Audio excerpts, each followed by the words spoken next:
ನಮಸ್ಕಾರ. ಕೃಷ್ಣ ತುಳಸಿ ಯೂಟ್ಯೂಬ್ ಚಾನಲ್ಗೆ ತಮ್ಮೆಲ್ಲರಿಗೂ ಆತ್ಮೀಯ ಸ್ವಾಗತ. ಸಂಡೇ ಆಗಿರೋದ್ರಿಂದ ಇವತ್ತು ಅಮ್ಮ ಸ್ವಲ್ಪ ಡಿಫ್ರೆಂಟಾಗಿ ಸಾಂಬಾರು ಮಾಡೋಣ ಅಂತ ಹೇಳ್ತಾಯಿದ್ರು. ಆಲ್ಮೋಸ್ಟ್ ನಮ್ಮ ಕಡೆ ಅಂದರೆ ಮಲೆನಾಡು ಕಡೆ ನಾವು ಈ ಥರ ಸಾಂಬಾರನ್ನು ಮಾಡಲ್ಲ. ಇದನ್ನು ಆ್ಯಕ್ಚುಲಿ ನಾವು ರೀಸೆಂಟಾಗಿಯೇ ಒಂದು ಸ್ವಲ್ಪ ದಿನದಿಂದ ಒಬ್ಬ ಆಂಟಿ ಹತ್ರ ನಾನು ಕಲ್ತ್ಕೊಂಡಿದ್ದು. ಅದನ್ನು ಮಾಡ್ತಾ ಹಾಗೆಯೇ ನಿಮ್ಗಳಿಗೂ ಶೇರ್ ಮಾಡೋಣ ಅಂತ ಹುರುಳಿಕಾಳನ್ನು ಮೊಳಕೆ ತರಿಸಿ ಇಟ್ಕೊಂಡಿದ್ದರು. ಈ ಥರ ಹುರುಳಿಕಾಳು ಬೇಯೋದಕ್ಕೆ ಸ್ವಲ್ಪ ಕಾಳನ್ನ ಆ್ಯಡ್ ಮಾಡ್ಕೊ ಅಂತಂದರು ಅಮ್ಮ. ಸೊ ಹಾಗಾಗಿ ಆ್ಯಡ್ ಮಾಡ್ತಾಯಿದ್ದೀನಿ.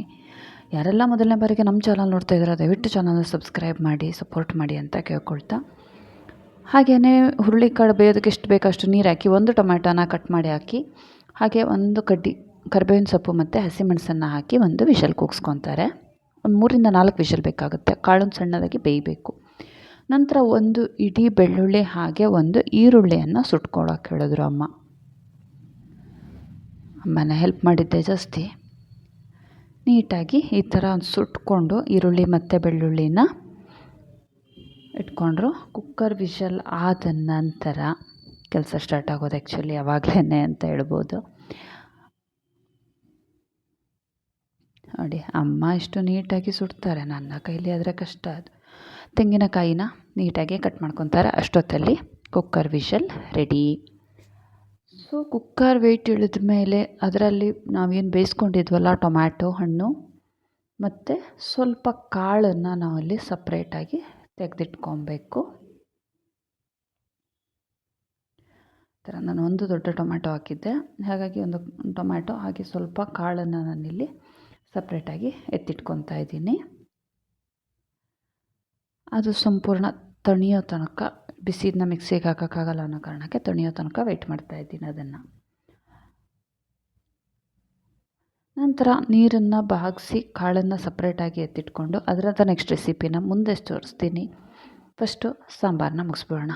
ಒಗ್ಗರಣೆಗೆ ಸಾಸಿವೆ, ಜೀರಿಗೆ, ಒಂದೇ ಒಂದು ಬ್ಯಾಡಗಿ ಮೆಣಸಿನ್ಕಾಯಿ, ಸ್ವಲ್ಪ ಕರಿಬೇವನ್ನು ನಾವಿಲ್ಲಿ 3 ಹಂತದಲ್ಲೇ ಬಳಸ್ತೀವಿ, ಯಾಕೆಂದರೆ ಫ್ಲೇವರ್ ಚೆನ್ನಾಗಿರಲಿ ಅಂತ. ಹಾಗೆ ರುಬ್ಬಿರೋ ಅಂಥ ಮಿಶ್ರಣ, ನಾವಲ್ಲಿ ಕಾಯಿ, ಒಂದು ಚಮಚ ಸಾಂಬಾರು ಪೌಡರ್, ಕೊತ್ತಂಬರಿ ಮತ್ತು ಕರಿಬೇವಿನ ಸೊಪ್ಪು, ಹಾಗೆ ಎತ್ತಿಟ್ಕೊಂಡಿರುವಂಥ ಕಾಳು ಮತ್ತು ಟೊಮ್ಯಾಟೋನ ಇಲ್ಲಿ ರುಬ್ಬಿಟ್ಕೊತಾ ಇದ್ದೀವಿ. ಅದನ್ನು ಮಿಶ್ರಣವನ್ನು ಹಾಕಿ ಒಂದು ಸ್ವಲ್ಪ ಕೈ ಆಡಿಸ್ಬಿಟ್ಟು, ನಂತರ ಅದಕ್ಕೆ ಕನ್ಸಿಸ್ಟೆನ್ಸಿ ಎಷ್ಟು ಬೇಕು ಅನ್ನೋದ್ರ ಮೇಲೆ ಒಂದು ಸ್ವಲ್ಪ ಹುರಿದಾದ ನಂತರ ಕನ್ಸಿಸ್ಟೆನ್ಸಿ ಎಷ್ಟು ಬೇಕು ಅನ್ನೋದ್ರ ಮೇಲೆ ನಾವು ನೀರು ಹಾಕಿಬಿಟ್ಟು ಚೆನ್ನಾಗಿ ಸಾಂಬಾರು ಕುದಿಯೋದಕ್ಕೆ ಬಿಡಬೇಕಾಗತ್ತೆ. ಎಷ್ಟು ಕುದಿ ಬರುತ್ತೋ ಅಷ್ಟು ಟೇಸ್ಟ್ ಚೆನ್ನಾಗಿರುತ್ತೆ ಅಂತ ಹೇಳ್ತಾರೆ. ಹಾಗಾಗಿ ನಾನಲ್ಲಿ ನೀಟಾಗಿ ಕುದಿಸಿ, ಹಾಗೆಯೇ ಸ್ವಲ್ಪ ರುಚಿಗೆ ಒಂದು ಸ್ವಲ್ಪ ಆಗೋಷ್ಟು ಬೆಲ್ಲ ಆ್ಯಡ್ ಮಾಡಿದ್ದೀನಿ. ಸೊ ಇವತ್ತಿನ ನಮ್ಮ ಸಾಂಬಾರು ರೆಡಿ. ಹಾಗೆಯೇ ಅಲ್ಲಿ ಎತ್ತಿಟ್ಕೊಂಡಿರೋ ಕಾಳನ್ನು ಏನು ಮಾಡಿದೆ ಅಂತಲೂ ಈ ವಿಡಿಯೋದಲ್ಲಿ ಮತ್ತೆ ಮುಂದೆ ತೋರಿಸ್ತೀನಿ. ನೋಡಿ, ಎಷ್ಟು ಕುದಿಯೋ ತನಕ ಚೆನ್ನಾಗಿ ಕುದಿಸ್ಕೊತಾ ಇದ್ದೀನಿ. ದಯವಿಟ್ಟು ಮೊದಲನೇ ಬಾರಿ ಯಾರು ನಮ್ಮ ಚಾನಲ್ ನೋಡ್ತಾ ಇದ್ದಾರೆ ಚಾನಲ್ನ ನೋಡಿ ಸಬ್ಸ್ಕ್ರೈಬ್ ಮಾಡಿ ಅಂತ ಕೇಳ್ತಾ, ಎಣ್ಣೆ ಕಾದ ನಂತರ ಅದಕ್ಕೆ ಸಾಸಿವೆ, ಒಂದು ಒಣಮೆಣಸು, ಒಂದು ಹಸಿಮೆಣಸನ್ನು ಸೀಣ್ಬಿಟ್ಟು ಹಾಕ್ತಾಯಿದ್ದೀನಿ. ಇಲ್ಲಿ ಸ್ವಲ್ಪ ಕರಿಬೇವು, ನೀಟಾಗಿ ಹುರ್ಕೊತಾ ಇದ್ದೀನಿ. ಅದನ್ನು ಇಷ್ಟು ಸ್ವಲ್ಪ ಹುರಿದ ನಂತರ ಅದಕ್ಕೆ ಒಂದು ಬೆಳ್ಳುಳ್ಳಿನ, ಒಂದು 3-4 ಎಸಳು ಬೆಳ್ಳುಳ್ಳಿನ ಜಜ್ಜಿ ಇಟ್ಕೊಂಡಿದ್ದೆ, ಆ ಬೆಳ್ಳುಳ್ಳಿನ ಹಾಕಿ ಇದಕ್ಕೆ ಆ್ಯಡ್ ಮಾಡ್ತಾಯಿದ್ದೀನಿ. ಅದರ ನಂತರ ಚಾಪರಲ್ಲಿ ಕಟ್ ಮಾಡ್ಕೊಂಡಂಥ ಈರುಳ್ಳಿ ಚಿಕ್ಕದಾಗಿ ಕಟ್ ಮಾಡ್ಕೊಂಡಿದ್ದೆ. ಸೊ ಈರುಳ್ಳಿ, ನಂತರ ಒಂದು ಸ್ವಲ್ಪ ಶುಂಠಿ ಬೆಳ್ಳುಳ್ಳಿ ಪೇಸ್ಟ್, ಟರ್ಮರಿಕ್ ಪೌಡರ್, ಅರಿಶಿನ ಪುಡಿ ಎಲ್ಲವನ್ನು ಹಾಕಿ ಇನ್ನೊಮ್ಮೆ ನೀಟಾಗಿ ಕೈ ಆಡಿಸಿ, ನಂತರ ಕಾಯಿ ತುರಿ ಇರಲಿಲ್ಲ ಅಂತ ನಾನೇನು ಮಾಡಿದ್ದೆ, ಮಿಕ್ಸಿಗೆ ಹಾಕಿಬಿಟ್ಟು ಸಣ್ಣದಾಗಿ ಪುಡಿ ಮಾಡ್ಕೊಂಡಿದ್ದೆ. ಟೇಸ್ಟ್ ಚೆನ್ನಾಗಿ ಬರುತ್ತೆ ಅನ್ನೋ ಕಾರಣಕ್ಕೆ. ಹಾಗೆ ಇಲ್ಲಿ ನಾವು ಬೇಯಿಸಿದಂಥ ಕಾಳು